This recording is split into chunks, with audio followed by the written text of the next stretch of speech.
Welcome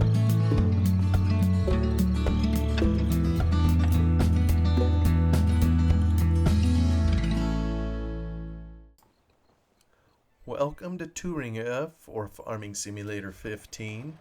We now continue in our read of My Antonia by Willa Cather in Book 2, Part 1. All through the wheat season, she told us, Ambrosch hired his sister out like a man, and she went from farm to farm binding sheaves or working with the threshers. The farmers liked her and were kind to her, said they would rather have her for a hand than Ambrosch. When fall came, she was to husk corn for the neighbors until Christmas, as she had done the year before. But grandmother saved her from this by getting her a place to work with our neighbors, the Harlings. Part 2. Grandmother often said that if she had to live in town, she thanked God she lived next to the Harlings. They had been a farming people like ourselves, and their place was like a little farm with a big barn and a garden and an orchard and grazing lots, even a windmill. The Harlings were Norwegians, and Mrs. Harling had lived in Christiania until she was 10 years old. Her husband was born in Minnesota. He was a grain merchant and cattle buyer and was generally considered the most enterprising businessman in our county. He controlled a line of grain elevators in the little towns along the railroad to the west of us and was away from home a great deal. In his absence, his wife was the head of the household. Mrs. Harling was short and square and sturdy looking like her house. Every inch of her was charged with an energy that made itself felt the moment she entered a room. Her face was rosy and solid, with bright twinkling eyes and a stubborn little chin. She was quick to anger, quick to laughter, and jolly from the depths of her soul. How well I remember her laugh. It had in it the same sudden recognition that flashed into her eyes, was a burst of humor, short and intelligent. Her rapid footsteps shook their own floors, and she routed lassitude and indifference wherever she came. She could not be negative or perfunctory about anything. Her enthusiasm and her violent likes and dislikes asserted themselves in all the everyday occupations of life. Wash day was interesting, never dreary at the Harlings. Preserving time was a prolonged festival, and house cleaning was like a revolution. When Mrs. Harling made garden that spring, we could feel the stir of her undertaking through the willow hedge that separated our place from hers. 3 of the Harling children were near me in age. Charlie, the only son, they had lost an older boy, was 16. Julia, who was known as the musical one, was 14 when I was, and Sally, the tomboy with short hair, was a year younger. She was nearly as strong as I and uncannily clever at all boys' sports. Sally was a wild thing with sunburned yellow hair bobbed about her ears and brown skin, for she never wore a hat. She raced all over town on one roller skate, often cheated at keeps, but was such a quick shot one couldn't catch her at it. The grown-up daughter, Frances, was a very important person in our world. She was her father's chief clerk and virtually managed his Black Hawk office during his frequent absences. Because of her unusual business ability, he was stern and exacting with her. He paid her a good salary, but she had few holidays and never got away from her responsibilities. Even on Sundays, she went to the office to open the mail and read the markets. With Charlie, who was not interested in business but was already preparing for Annapolis, Mr. Harling was very indulgent, bought him guns and tools and electric batteries, and never asked what he did with them. Frances was dark, like her father, and quite as tall. In winter she wore a sealskin cap and coat, and she and Mr. Harling used to walk home together in the evening, talking about grain cars and cattle like 2 men. Sometimes she came over to see grandfather after supper, and her visits flattered him. More than once they put their wits together to rescue some unfortunate farmer from the clutches of Willa Cather, the Black Hawk moneylender. Grandfather said Francis Harling was as good a judge of credits as any banker in the county. The 2 or 3 men who had tried to take advantage of her in a deal acquired celebrity by their defeat. She knew every farmer for miles about, how much land he had under cultivation, how many cattle he was feeding, what his liabilities were. Her interest in these people was more than a business interest. She carried them all in her mind as if they were characters in a book or a play. When Frances drove out into the country on business, she would go miles out of her way to call on some of the old people, or to see the women who seldom got to town. She was quick at understanding the grandmothers who spoke no English, and the most reticent and distrustful of them would tell her their story without realizing they were doing so.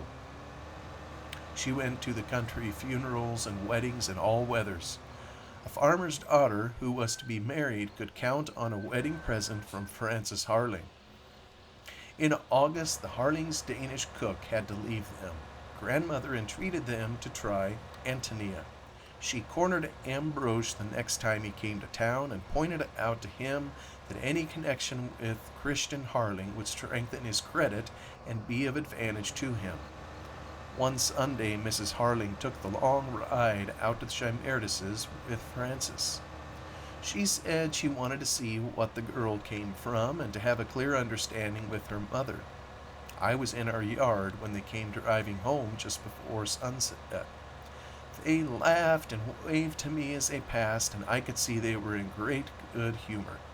After supper, when grandfather set off to church, grandmother and I took my shortcut through the willow hedge and went over to hear about the visit to the Chimerdises. We found Mrs. Harling with Charlie and Sally on the front porch, resting after her hard drive. Julia was in the hammock.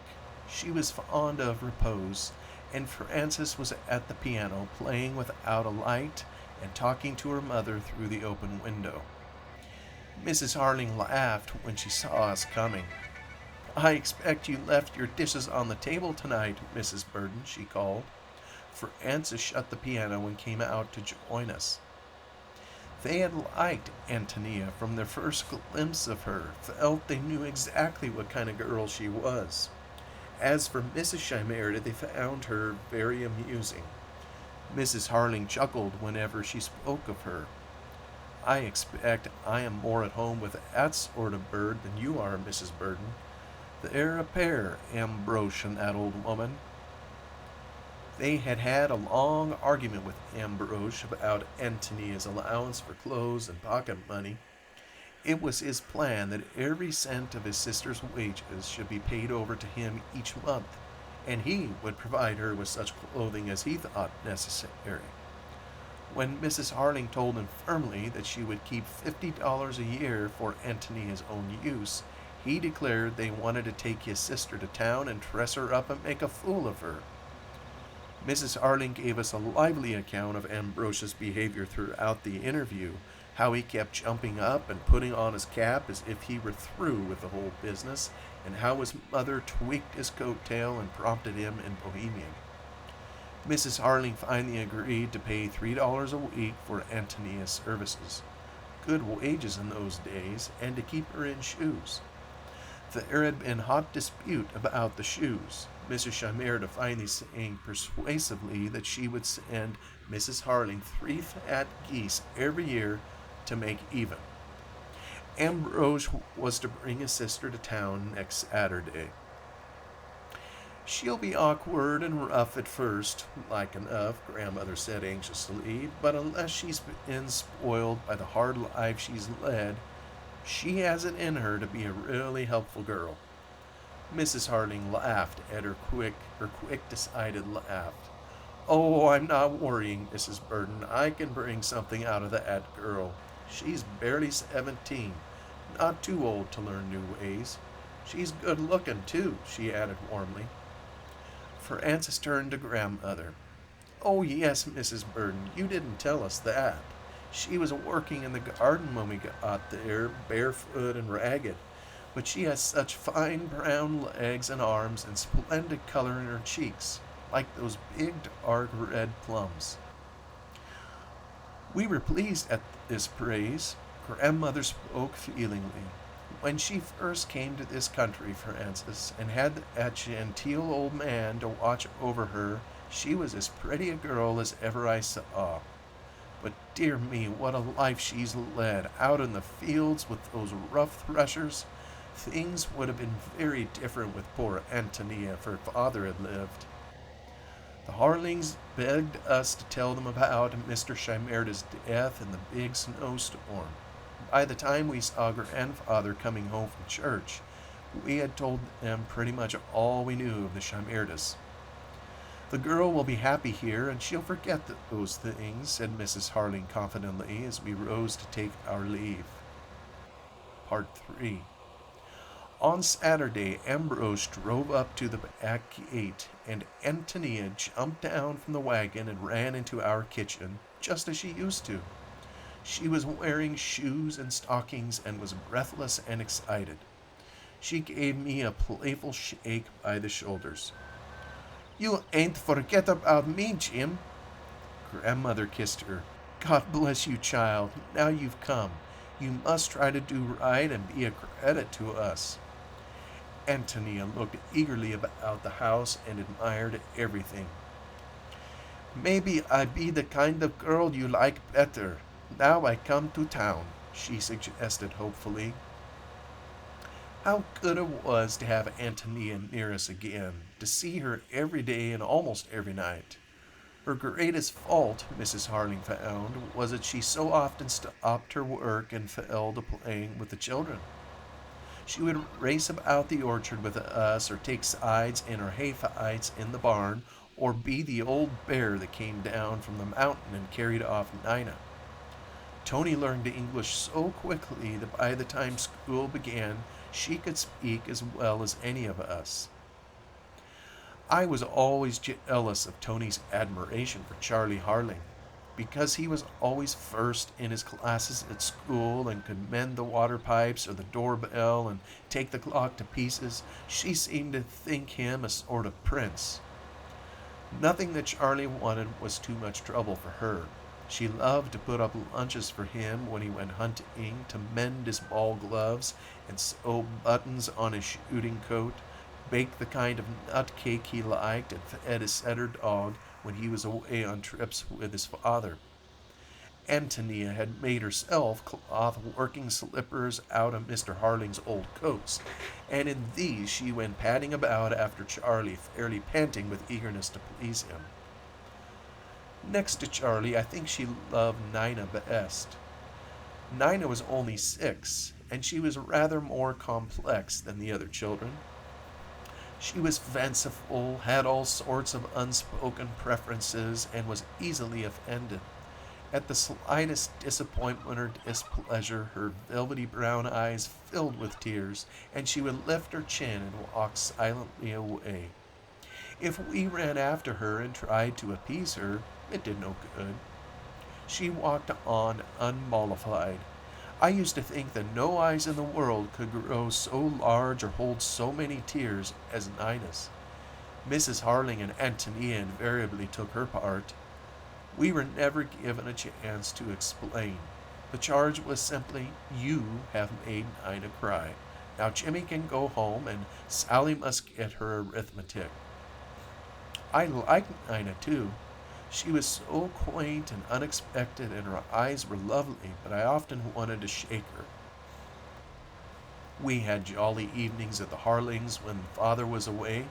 If he was at home, the children had to go to bed early, or they came over to my house to play. Mr. Harling not only demanded a quiet house, he demanded all his wife's attention. He used to take her away to their room in the West Ell and talk over his business with her all evening.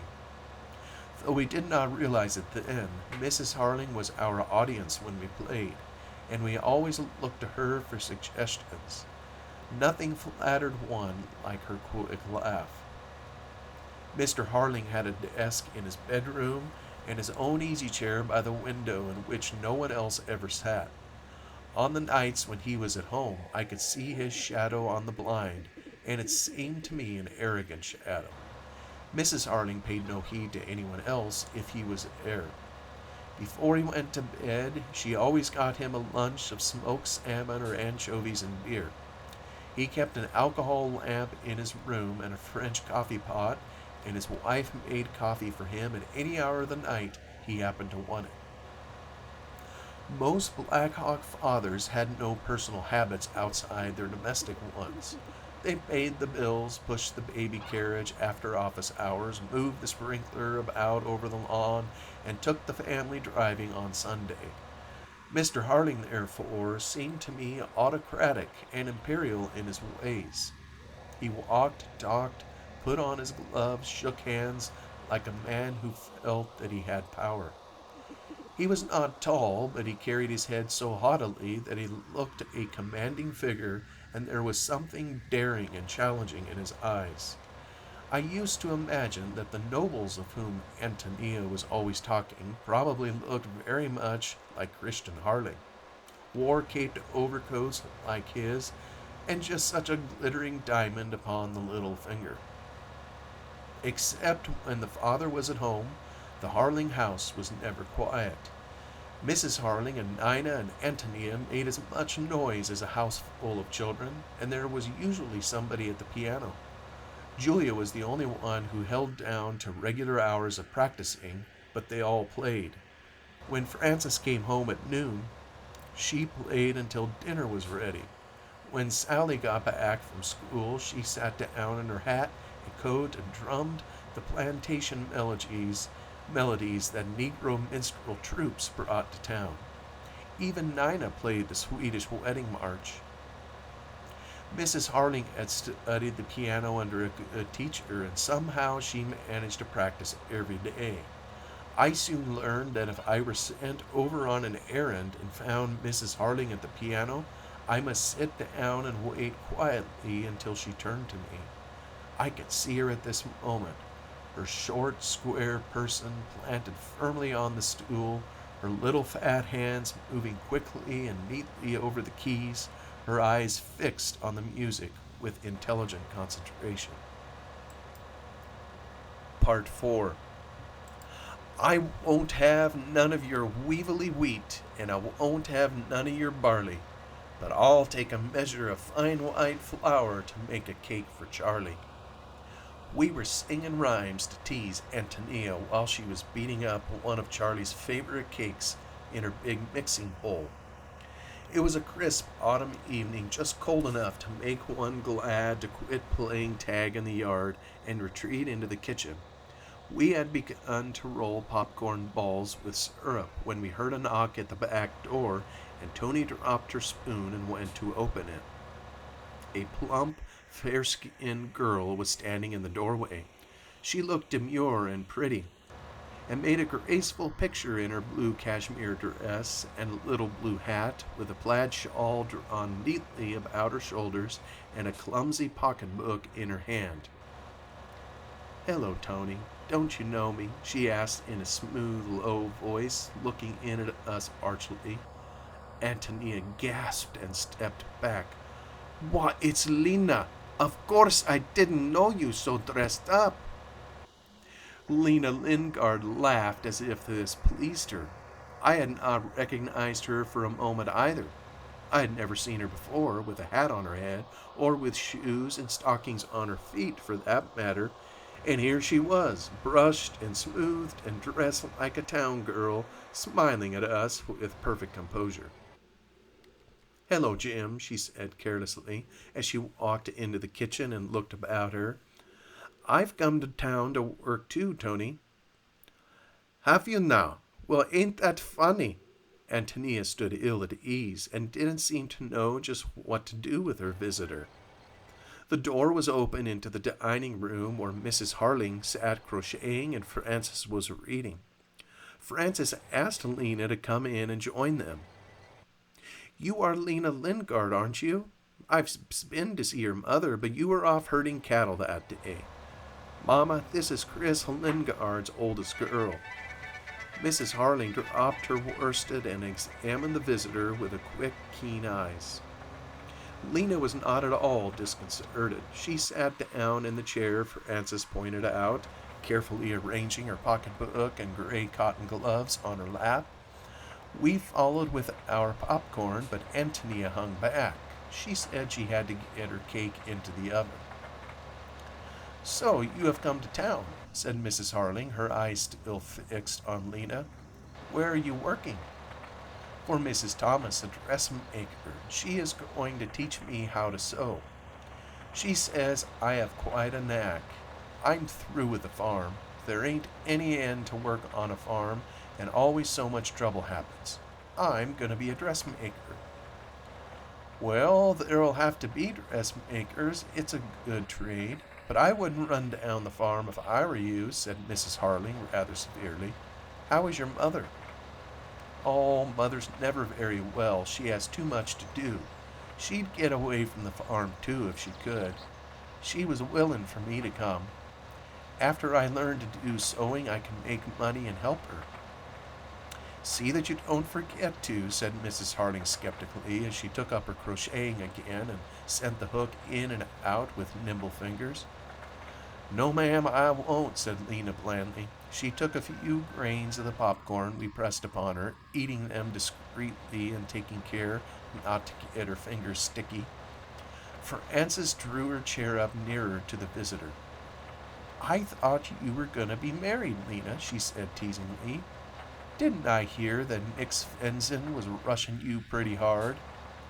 Lena looked up with her curiously innocent smile. "He did go with me quite a while, but his father made a fuss about it and said he wouldn't give Nick any land if he married me, so he's going to marry Annie Iverson. I wouldn't like to be her. Nick's awful sullen, and he'll take it out on her. He ain't spoke to his father since he promised." Frances laughed. "And how do you feel about it?" "I don't want to marry Nick or any other man," Lena murmured. "I've seen a good deal of married life, and I don't care for it. I want to be so I can help my mother and the children at home and not have to ask leave of anybody." "That's right," said Frances. "And Mrs. Thomas thinks you can learn dressmaking?" "Yes'm. I've always liked to sew, but I never had much to do with. Mrs. Thomas makes lovely things for all the town ladies. Did you know Mrs. Gardner is having a purple velvet made? The velvet came from Omaha. My, but it's lovely." Lena sighed softly and stroked her cashmere folds. "Tony knows I never did like out-of-door work," she added. Mrs. Harling glanced at her. "I expect you'll learn to sew all right, Lena, if you only keep your head and not go gadding about to dances all the time and neglect your work, the way some country girls do." "Yes'm. Tina Soderball is coming to town, too. She's going to work at the Boys' Home Hotel. She'll see lots of strangers," Lena added wistfully. "Too many, like enough," said Mrs. Harling. "I don't think a hotel is a good place for a girl, though I guess Mrs. Gardner keeps an eye on her waitresses." Lena's candid eyes, that always looked a little sleepy under their long lashes, kept straying about the cheerful rooms with naive admiration. Presently she drew on her cotton gloves. "I guess I must be leaving," she said irresolutely. Frances told her to come again whenever she was lonesome or wanted advice about anything. Lena replied that she didn't believe she would ever get lonesome in Black Hawk. She lingered at the kitchen door and begged Antonia to come and see her often. "I've got a room of my own at Mrs. Thomas's with a carpet." Tony shuffled uneasily in her cloth slippers. "I'll come sometime, but Mrs. Harling don't like to have me run much," she said evasively. "You can do what you please when you go out, can't you?" Lena asked in a guarded whisper. "Ain't you crazy about town, Tony? I don't care what anybody says. I'm done with the farm." She glanced back over her shoulder toward the dining room where Mrs. Harling sat. When Lena was gone, Frances asked Antonia why she hadn't been a little more cordial to her. "I didn't know if your mother would like her coming here," said Antonia, looking troubled. "She was kind of talked about out there." "Yes, I know, but Mother won't hold it against her if she behaves well here. You needn't say anything about that to the children. I guess Jim has heard all that gossip." When I nodded, she pulled my hair and told me I knew too much anyhow. We were good friends, Frances and I. I ran home to tell Grandmother that Lena Lingard had come to town. We were glad of it, for she had a hard life on the farm. Lena lived in the Norwegian settlement west of Squaw Creek, and she used to herd her father's cattle in the open country between his place and the Shimerdases. Whenever we rode over in that direction, we saw her out among her cattle, bareheaded and barefooted, scantily dressed in tattered clothing, always knitting as she watched her herd. Before I knew Lena, I thought of her as something wild, that always lived on the prairie because I'd never seen her under a roof. Her yellow hair was burned to a ruddy thatch on her head, but her legs and arms, curiously enough, in spite of constant exposure to the sun, kept a miraculous whiteness which somehow made her seem more undressed than other girls who went scantily clad. The first time I stopped to talk to her, I was astonished at her soft voice and easy, gentle ways. The girls out there usually got rough and mannish after they went to herding, but Lena asked Jake and me to get off her horses and stay a while, and behaved exactly as if she were in a house and were accustomed to having visitors. She was not embarrassed by her ragged clothes and treated us as if we were old acquaintances. Even then I noticed the unusual color of her eyes, a shade of deep violet, and their soft, confiding expression. Chris Lingard was not a very successful farmer, and he had a large family. Lena was always knitting stockings for her little brothers and sisters, and even the Norwegian women who disapproved of her admitted that she was a good daughter to her mother. As Tony said, she had been talked about. She was accused of making old Benson lose the little sense he had, and that at an age when she should still have been in pinafores. Ole lived in a leaky dugout somewhere at the edge of the settlement. He was fat and lazy and discouraged, and bad luck had become a habit with him. After he had had every other kind of misfortune, his wife, Crazy Mary, tried to set a neighbor's barn on fire and was sent to the asylum at Lincoln. She was kept there for a few months, then escaped and walked all the way home, nearly 200 miles, traveling by night and hiding in barns and haystacks by day. When she got back to the Norwegian settlement, her poor feet were as hard as hoofs. She promised to be good and was allowed to stay at home. Though everyone realized she was as crazy as ever, and she still ran about barefooted through the snow, telling her domestic troubles to her neighbors. Not long after Mary came back from the asylum, I heard a young Dane who was helping us to thresh tell Jake and Otto that Chris Lingard's oldest girl had put Ole Benson out of his head, until he had no more sense than his crazy wife. When Ole was cultivating his corn that summer, he used to get discouraged in the field, tie up his team, and wander off to wherever Lena Lingard was herding. There he would sit down on the draw side and help her watch her cattle. All the settlement was talking about it. The Norwegian preacher's wife went to Lena and told her she ought not to allow this. She begged Lena to come to church on Sundays. Lena said she hadn't a dress in the world any less ragged than the one on her back. Then the minister's wife went through her old trunks and found some things she had worn before her marriage.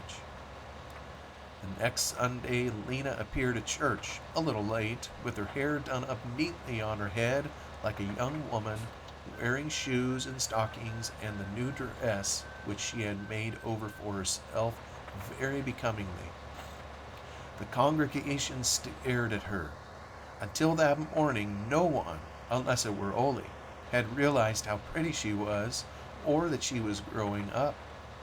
The swelling lines of her figure had been hidden under the shapeless rags she wore in the fields. After the last hymn had been sung, the congregation was dismissed. Ole slipped out to the hitch bar and lifted Lena on her horse. That in itself was shocking. A married man was not expected to do such things. But it was nothing to the scene that followed.